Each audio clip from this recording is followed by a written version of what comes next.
Du palais présidentiel au palais de justice, il n'y a qu'un pas que l'ex-première dame du Gabon en tenue sombre ce jour a franchi pour une confrontation directe avec l'ex-directeur de cabinet de l'ancien chef de l'État. Le face-à-face entre les deux est froid et glacial. Je veux savoir pourquoi je vous Comment Puis-je savoir pourquoi je vous explique là Responsable d'un certain nombre de faits qui, sur toutes les questions, a été dans la dénégation totale.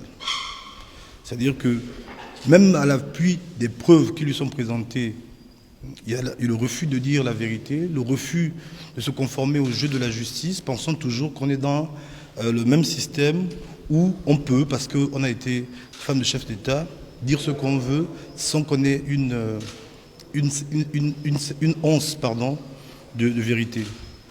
Nous avons aussi, et ça c'est saisissant, constaté qu'il y a quand même des malversations de plusieurs centaines de milliards, de milliards, juste pour le confort et la bonne vie d'une famille.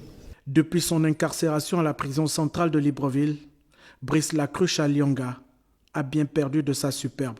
Dans ses mains, un exemplaire de l'Ancien Testament. À ses côtés, Maître Ange Kevin Zigou et le collège d'avocats dédié à sa défense. L'ex-directeur de cabinet qui purge une peine de prison ferme depuis 2021 est arrivé ici pour une confrontation directe avec l'ex-première dame du Gabon, épinglée par la justice gabonaise pour blanchiment de capitaux. Et c'est là où je parlais de l'essor vers la félicité.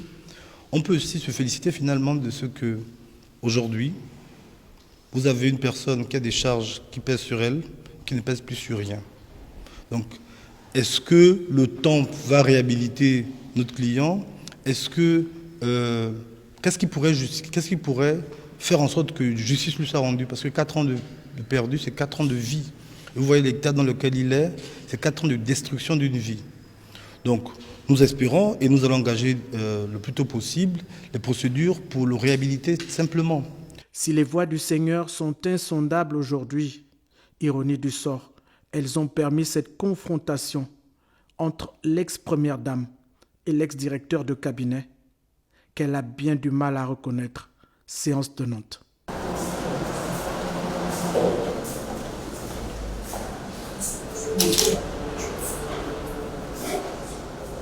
L'audition de l'ex-première dame s'est poursuivie à huis clos.